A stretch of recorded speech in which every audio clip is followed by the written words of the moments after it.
Good morning, everyone. My name is Linda, and I serve on your board of directors as the assistant treasurer. The last time I spoke to you all, I spoke about how fortunate this church was to have the IT capabilities that we have and the group of people who handle those ITs and make sure that we didn't miss a beat.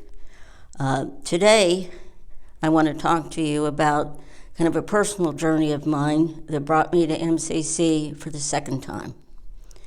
I'm going to try to talk from the neck up, as my grief counselor used to say, but if I don't, so be it. I'm sure nobody's going to mind.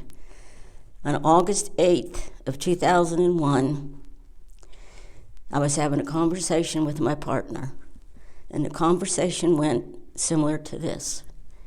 I had lost a friend, and the services were on that following Saturday. And Linda, who, yes, we had the same name, was saying that she was so sorry that she couldn't be with me because her mother had just gotten out of the hospital with a bad heart condition, and her stepfather was not going to be home, so Linda had to be with her.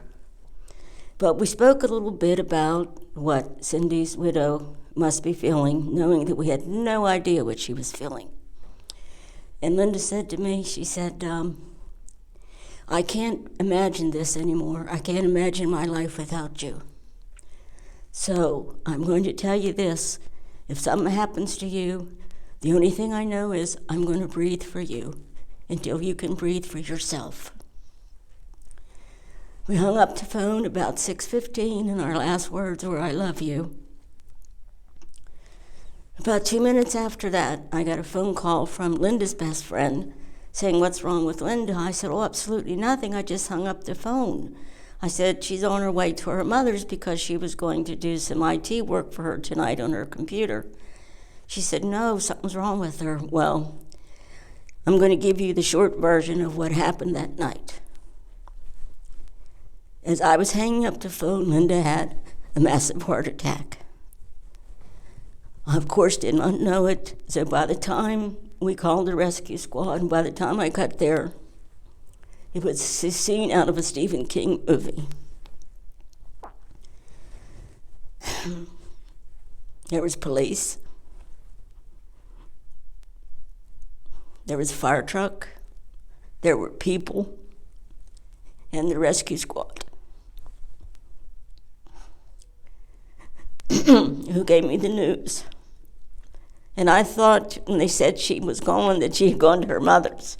And I thought, oh, God, she's okay. And from what I'm told, they took me by the shoulders and made me understand what had happened.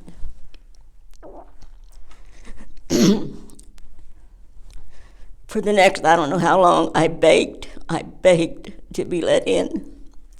Because, you see, I still thought I could breathe for her. I was not allowed in until I just made myself such a pest that the police officers let me in. I can't even begin to tell you what the rest of the night was like in my life since then. But I call this message to you, what if? Because I knew that I could not survive without having God in my life daily. So I came back to this church. By the way, Linda was buried 3 days after 9/11 in Arlington Cemetery. So I started coming to church regularly. I had been here before, and Linda had been with me several times, but raised a Catholic, our type of church was a little foreign to her. But I didn't want to be bothered by anybody. So I would sit in a seat, and I dearly love old Southern gospel music hymns.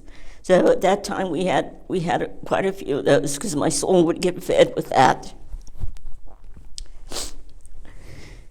And I'm not one to go up and down the aisles and greet everybody.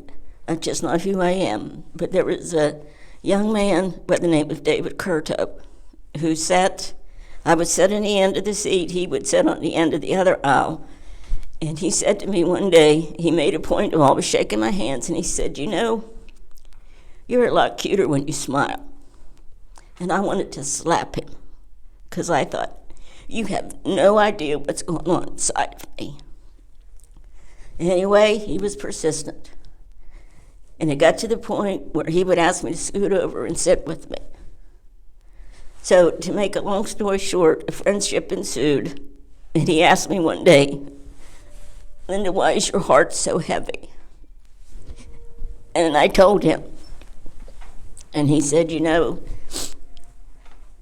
don't know that I could get up in the morning. Because I gave him the unabridged version of what went on. Anyway, so I call this story, What If? What if the church had not been here for me? Because trust me, between church, grief counseling, I don't know what I would have done.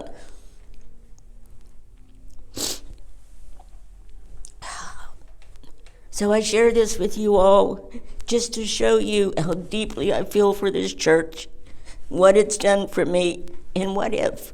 What if it wasn't here for the next Linda, the next Canute, the next Terry, because we've all experienced loss.